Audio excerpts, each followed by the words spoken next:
Hello, my name is Adrian Williams, and I am doing discussion on Unit 5.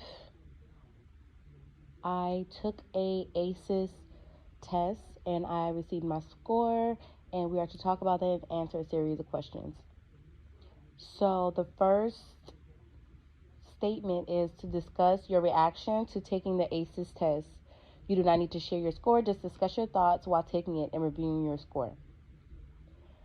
So my thoughts while taking it, immediately I was drawn to how serious the question was abruptly.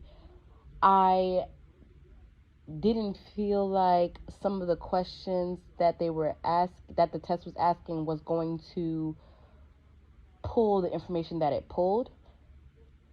I also didn't feel like the questions were going to give me the answer that I needed. So with that, I feel like after seeing my score, I was very surprised. My score told me things that I didn't really realize that I could possibly be battling with in the future. I also didn't know that with those questions, it pulled different data, like depression or my actual health.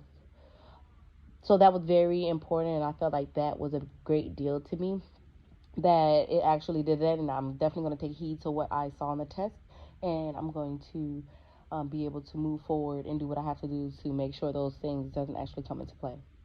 So the second question is, what are some examples of traumatic events that children might experience? So some examples are a child could go through abuse, physical abuse, emotional abuse, or verbal abuse. A child could go through neglect.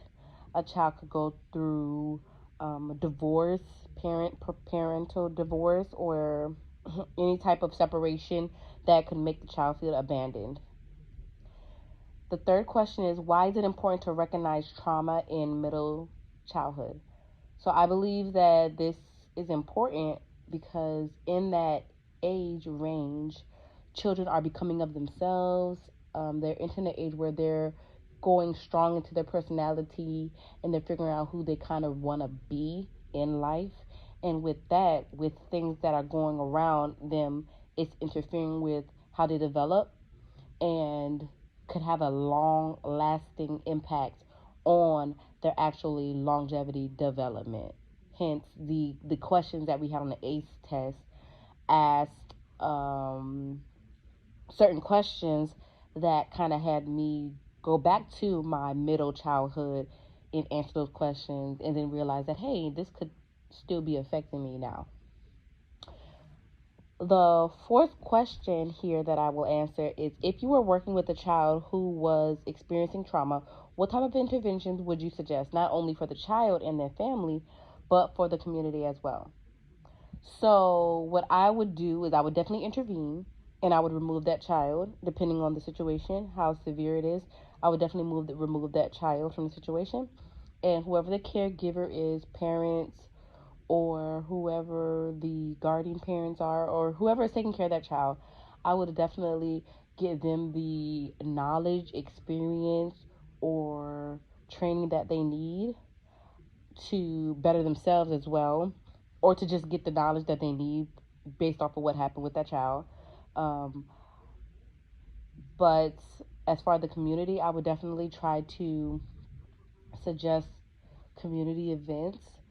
Most of the time with children, if they see the community comes together to help prevent certain things, it's less likely to happen.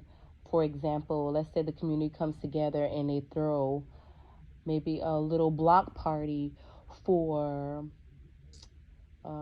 domestic violence month that we're in right now. We're in domestic violence month. So domestic, and lets that child know, like, hey, this is not tolerated. This is not okay. This is not something that you do. This is something that needs to be reported. And it basically, it's not okay. So I feel like something like that, certain events like that, is something that I would definitely suggest to the community, as well as putting up flyers, letting them know like what right looks like, what wrongs looks like, and like a number to some kind of hotline or something to be posted all over, so that everybody is aware and they know what to do in certain situations, because a lot of people just don't know what to do. And that concludes my brief for today's audio discussion, Unit 5. Thank you.